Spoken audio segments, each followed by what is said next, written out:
அனைவருக்கும் வணக்கம். சிறகடிக்க கேசரியில் இன்றைக்கி என்ன ப்ரோமோ நடந்துச்சுன்னு பார்ப்போம். மனோஜோட ஷோரூமை தான் காட்டுறாங்க. மனோஜும் ரோஹிணி அந்த இடத்துல இருக்காங்க. அப்போது ஒருத்தவங்க வந்து மேனேஜர்னு சொல்லி வராரு. என்ன சார் அப்படின்னா, நாங்கள் கிரெடிட் கார்டு வந்து எங்கள் பேங்க்லேருந்து உங்களுக்காக நாங்கள் கொண்டு வந்திருக்கோம். அந்த மாதிரி நீங்கள் வந்து 10 லட்சம் வரைக்கும் அதில் கிரெடிட் கார்டு வந்து யூஸ் பண்ணிக்கிடலாம். உங்களுக்கு வந்து இந்த மாதிரி ஆஃபரில் கார் வேறு வந்திருக்கு. கார் உங்களுக்கு வந்து எல்லா வசதியுமே இருக்குது.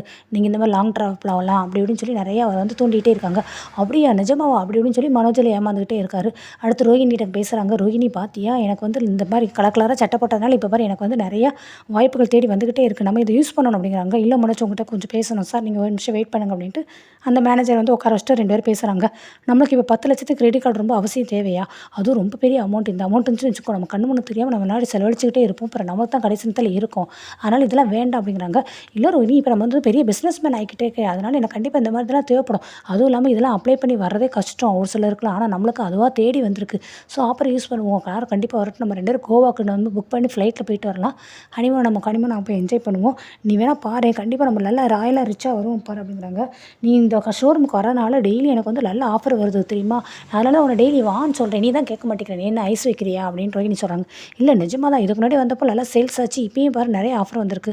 ஸோ கண்டிப்பாக இதை மிஸ் பண்ண வேண்டாம் அப்படின்னு சொல்லிட்டு அவர் பேசுகிறாரு.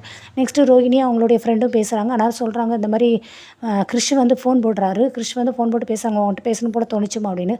சரிப்பா அப்படின்ட்டு அவங்களும் அவங்க அம்மாட்ட பேசிகிட்டு இருக்காங்க. ஆனால் சொல்கிறாங்க, சென்னைக்கு நான் எப்போவும் அவங்க கூடயே வந்து இருப்பேன் அப்படிங்கிறாங்க. இங்கே ஸ்கூல் பார்க்குறேன்டா அவனை சேர்க்கறதுக்கு. நிஜமாவா ஜாலிமா, நான் வரேம்மா கண்டிப்பாக. சரி, இங்கே வந்து அவன் ஃப்ரெண்ட்ஸ் எல்லாம் மிஸ் பண்ணுவியே, பரவாயில்லையா அப்படிங்கிறாங்க. பரவாயில்லம்மா, உன் கூட இருக்கிறது எனக்கு ரொம்ப முக்கியம். இங்கே வந்து நான் புது ஃப்ரெண்டு பிடிச்சிக்கிடுவேன் அப்படிங்கிறாங்க. சரிப்பா அப்படின்னு ஃபோனை வச்சுறாங்க. நான் கண்டிப்பாக கூட்டி சேர்த்து சொல்கிறேன்னு அவங்க ஃப்ரெண்டு சொல்கிறேன். சரி கிறிஸ்டின் இங்கே கூட்டிகிட்டு வரேங்கிறீங்க, உனக்கு இருந்தாலும் ரொம்ப தைரியம் தான், எப்படி மேனேஜ் பண்ணுவேன் அப்படிங்கிறாங்க. எப்படினாலும் மேனேஜ் பண்ணி தானே ஆகணும். அதுக்கு தான் இன்னொரு வழி, மனோஜ் என்னை விட்டு போகக்கூடாது. ஸோ அதனால் எனக்கும் மனோஜும் கண்டிப்பாக ஒரு குழந்தை பிறக்கணும். ஒரு குழந்தை பிறந்தது இன்னொரு குழந்தையால சமாளிக்க போகிறேன் அப்படிங்கிறாங்க. ஆமாம் கரெக்ட் தான் அப்படிங்கிறாங்க. ஆனால் எனக்கு இத்தனை நாள் தடவை நாங்கள் ட்ரை பண்ணியிருக்கோம். ஆனால் ஒரு தடவை எனக்கு செட் ஆக மாட்டேங்குது, ஏனே தெரியல. ஆல்ரெடி நீ தான் குழந்தை பெற்றுட்டியே, ஸோ உனக்கு எந்த ப்ராப்ளம் இருக்காது. ஏன்டி நீ தேவையில்லாமல் ரொம்ப ஒய் பண்ணுறேனே. ஆமாம், இன்னும் நல்லா கத்தி சொல்லி எல்லாருக்கும் தெரிஞ்சவங்களுக்குலாம் கேட்கட்டும் நான் குழந்தை பெற்றுட்டேன் அப்படின்னு சொல்லி. மெதுவாக பேசுகிறேன் அப்படின்னு ரோஹிணி சொல்கிறாங்க. ஸோ ஒரு ஹாஸ்பிட்டலுக்கு நான் போகிறேன், போய் என்ன ஏதுன்னு சொல்லி ட்ரீட்மெண்ட்டுக்கு கேட்க போகிறேன் அப்படின்னு சொல்லி ரோஹிணி சொல்கிறாங்க. இதெல்லாம் தேவையா ரோஹிணி அப்படின்னு ஃப்ரெண்டு கேட்குறாங்க. ஆமாம் கண்டிப்பாக வேணும், எனக்கு இப்போயே குழந்தை பெற்றுக்கணும் அப்படிங்கிறாங்க. அது சரி, நீ என்னமோ கடையில் வாங்குற மாதிரியே பேசுறியே அப்படின்னு ஃப்ரெண்டு பேசுகிறாங்க. ஹாஸ்பிட்டலில் போகிறாங்க, டாக்டர்கிட்டையும் பேசுகிறாங்க. ஓகே வெயிட் பண்ணுங்க அப்படிங்கிறாங்க. சரின்னு டாக்டர் காப்பாக்கிற இவங்க வெயிட் பண்ணுறாங்க. அதே ஹாஸ்பிட்டலில் தான் மீனா அவங்களோட தங்கச்சியை கூட்டிகிட்டு வந்து இன்டர்வியூ அட்டெண்ட் பண்ணுறக்க வராங்க. அங்கே உள்ள அக்கௌண்ட்ஸ் வேலைக்கு அவங்க தங்கச்சி அப்ளை பண்ணுறாங்க. ஆனாலும் மீனா அவங்க தங்கச்சிட்டு சொல்கிறாங்க, நீ வேணால் இன்னும் கொஞ்சம் படிக்கணும், மேற்கொண்டு படியே, மாமா தான் உன்னை படிக்க வைக்கிறேன்னு சொல்லியிருக்காருல அப்படிங்கிறாங்க. இல்லைக்கா, எனக்காக நீயும் அம்மாவும் ரொம்ப கஷ்டப்பட்டீங்க, அம்மாவும் ரொம்ப என்னை கஷ்டப்பட்டு படிக்க வச்சிட்டாங்க. இனிமேல் அம்மாவை நான் உட்காந்து நல்லா நான் சம்பாதிச்சு அம்மா உட்கார வச்சு நான் பார்க்கணுங்க்கா. அதுதான் என்னோடய பெரிய ஆசை. சத்யாவை நான் இனிமேல் பார்த்துக்கிடுவேன், ஒன்றும் நீ கவலைப்படாத அப்படின்னு அவங்க தங்கச்சி சீதா சொல்கிறாங்க. உன்னை இப்போ தான் சைக்கிளை கொண்டு வந்து ஸ்கூலில் விட்ட மாதிரி இருக்கா, அதுக்குன்னு உன்னை இன்டர்வியூ அட்டன் பண்ணுறதுக்கு ஒரு ஹாஸ்பிட்டலுக்கே கூட்டிகிட்டு வந்திருக்கேன் பாரு, எவ்வளோ சீக்கிரமாக ஓடுது காலம் அப்படிங்கிறாங்க. சரின்னு கரெக்டாக மீனா வந்து உள்ளே போகிறா, ஃபோன் பேசிக்கிட்டு இருக்காங்க. அவங்களுக்கு வருது. ஆனால் ஒருத்தவங்க கேட்குறாங்க, 50 மாலைக்கு ஆர்டர் வந்திருக்கு மீனா. இன்னொருத்தவங்கள்ட்ட கேட்டு அவங்க முடியாதுட்டாங்க. நீ வந்தினா நம்ம செஞ்சிடலாம், ஒரு நேரத்தில் தான், பெரிய ஆர்டரு, பல்கான ஆர்டர்னு. அப்படியா, சரிக்கா, நான் சீதாவை இன்டர்வியூக்காக கூட்டிகிட்டு வந்திருக்கேன், அந்த ஒரு 5 நிமிஷத்தில் ஃபோன் போடுறேங்கிறாங்க. அவங்களும் உள்ளே போயிட்டு வந்திருக்காங்க. அக்கா கொஞ்சம் நேரம் வெயிட் பண்ண சொல்லியிருக்காங்கக்கா அப்படிங்கிறாங்க. சரிம்மா வெயிட் பண்ணு, எவ்வளோ நேரம் ஆகும், ஏன்க்கா உனக்கு எதுவும் வேலை இருக்கான்னு. இல்லை இந்த மாதிரி மாலை ஆர்டர் சொன்னாங்க. அப்போ நீ போய் அதை ஃபஸ்ட்டு பண்ணுக்கா, நான் பார்த்துக்கிறேன், எல்லாம் ஒன்றும் பிரச்சனை இல்லை அப்படிங்கிறாங்க. நான் சின்ன பிள்ளையா, நான் அதெல்லாம் வந்துடுவேன்க்கா அப்படிங்கிறாங்க. நெக்ஸ்ட்டு ரோஹிணி கட்டுறாங்க. ரோஹிணி டாக்டர்கிட்ட எல்லாமே சொல்கிறாங்க. இந்த மாதிரி ஃபஸ்ட்டு இப்போ குழந்தை வந்து ரொம்ப டைம் ஆச்சானு. இல்லை அப்படிலாம் இல்லை, ஹாஸ்பிட்டலில் போன 3 மணி நேரத்தை அவன் பிறந்துட்டான், அப்படிலாம் ஒன்றும் பெயின் இல்லைன்னு எல்லா டீட்டெயிலும் சொல்கிறாங்க. அப்போ உங்களுக்கு ஒன்றும் பிரச்சனை இல்லை, சின்ன சின்ன டென்ஷன் அந்த மாதிரி ப்ரெஷராக இருக்கிறதெல்லாம் கொஞ்சம் தவிர்த்துருங்க, அதெல்லாம் இல்லாட்டா உங்களுக்கு கொஞ்சம் டைம் ஆகும் அப்படின்னு. ஏன் ப்ரெஷராக இருக்கீங்களா? ஆமாம், ஃபேமிலி விஷயத்தில் நிறையா பிரச்சனைகள்னு. எல்லாருக்கும் ஃபேமிலி இஷ்யூவில் வர்றது தானே, அதெல்லாம் எதுக்கு நீங்கள் ரொம்ப ஒரி பண்ணுறீங்க? நீங்கள் ப்ரெஷர் இல்லாமல் இருங்க, உங்களுக்கு ஆட்டோமேட்டிக்காக குழந்தை செட் ஆகும். நீங்கள் எதுக்கு உங்கள் ஹஸ்பண்ட் வந்து பார்த்துக்கோங்க அப்படின்னு சொல்லி கூட்டிகிட்டு வாங்கங்கிறாங்க. சரி ஓகேன்னு இவங்க பேசிட்டு வெளியில் வந்துடுறாங்க. அடுத்து அவங்க ஃப்ரெண்டு பேசுகிறாங்க. அப்பாடி உன் பிரச்சனை தீர்க்கணும், குழந்தை பார்க்கணும்னா அந்த குழந்தைக்கு வேறு ஹாஸ்பிட்டலில் வந்து ட்ரீட்மெண்ட் பார்க்குறேன் அப்படி இப்படின்னு புலம்புறாங்க ஃப்ரெண்டு. ஏன்டி இப்படி புலம்புற அப்படிங்கிறாங்க.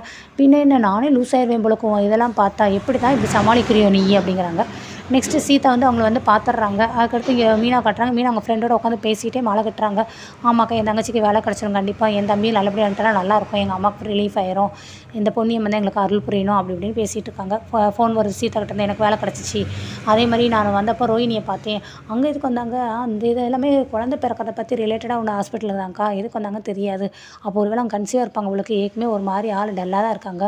ரொம்ப சந்தோஷம். ஏன்க்கா அவங்க உங்கள் வீட்டில் வந்து ரொம்ப குடும்பப்படுத்துகிறாங்களே, ஆனால் அவங்க மேலே ஏன்க்கா இவ்வளோ அக்கறை அக்கறையாக இருக்கேன். இருந்தாலும் என்ன அந்த குழந்தை நம்ம வீட்டு பொண்ணு தானே அப்படின்னு சொல்லி அவங்க ரொம்ப சந்தோஷப்படுறாங்க. அடுத்து வீட்டில் போய் கேசரி கிண்டுறாங்க. இவரும் முத்து வராரு.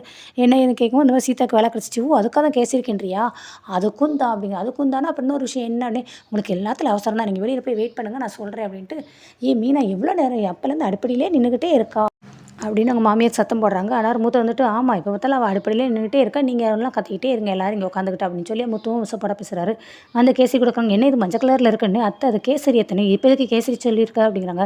அண்ணாமலை வந்துட்டு, உன் தங்கச்சி வந்து இன்டர்வியூ அட்டன் பண்ணியிருக்கா வேலை கிடச்சிச்சுனாலேயம்மானே, யார் யாரோ இன்டர்வியூ அட்டன் பண்ணது என் வீட்டு சக்கரையை காலி பண்ணுறியானே, எப்போ பார்த்தாலும் இப்படியே தான் பேசுவே, ஒரு நல்ல விஷயமே பேச மாட்டியா நீன்னு அண்ணாமலை சத்தம் போடுறாங்க.